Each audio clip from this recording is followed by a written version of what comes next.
আজ হচ্ছে 1 সেপ্টেম্বর 1 তারিখ। আজ আমরা নেচার্স লাভার ক্লাবের পক্ষ থেকে এসেছি পান্ডুয়া গ্রামীণ হাসপাতালে।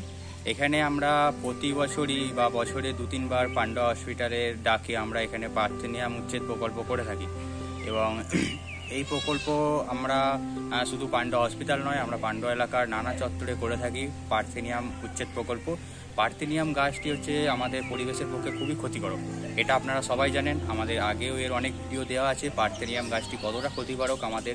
এটি গবাদি পশু, ছাগল সব ক্ষেত্রেই ক্ষতি করে থাকে আমাদের, বিশেষ করে আমাদের গবাদি পশুর গাই গরু যারা রয়েছে তারা যদি এই পার্থেনিয়াম গাছ খেয়ে থাকে তাহলে তার দুগ্ধের পরিমাণ কমে যায়। এছাড়াও এর আরও নানা ধরনের অনেক ক্ষতিকারক গুণ রয়েছে। সেই জন্য আমরা নেচার্স লাভার ক্লাবের পক্ষ থেকে প্রত্যেক বছরই প্রায় বছরে নানান সময়ে নানান জায়গায় আমরা পার্থেনিয়াম উচ্ছেদ প্রকল্প করে থাকি। আজ আমরা এসেছি পান্ডুয়া গ্রামীণ হাসপাতালে।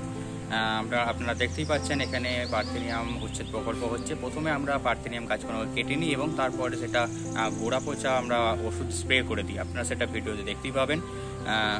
এবং আপনাদের উদ্দেশ্যে আমাদের একটি বক্তব্য যে আপনারাও যেখানেই পার্থেনিয়াম গাছ পাবে সেটাকে একদম গোড়া থেকে উপড়ে দেবেন এবং সেখানটা একটু স্প্রে করে দেবেন। আর যদি আপনাদের না পারেন তো আমাদের সঙ্গে যোগাযোগ করুন, আমরা সেখানে গিয়ে বিনা পয়সায় আপনাদের কাছে গিয়ে আপনাদের গ্রামে গিয়ে আপনাদের পাড়ায় গিয়ে পার্থেনিয়াম উচ্ছেদ করে আসবো বিনা পয়সায়। আমাদের সংস্থার লোক যাবে এবং সেখানে পার্থেনিয়াম উচ্ছেদ প্রকল্প করে আসবে।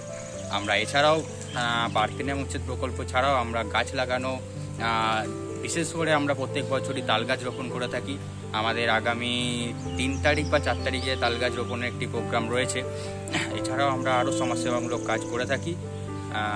আজ এখানে পার্থেনিয়াম উচ্ছেদ প্রকল্পটাই হচ্ছে। নমস্কার।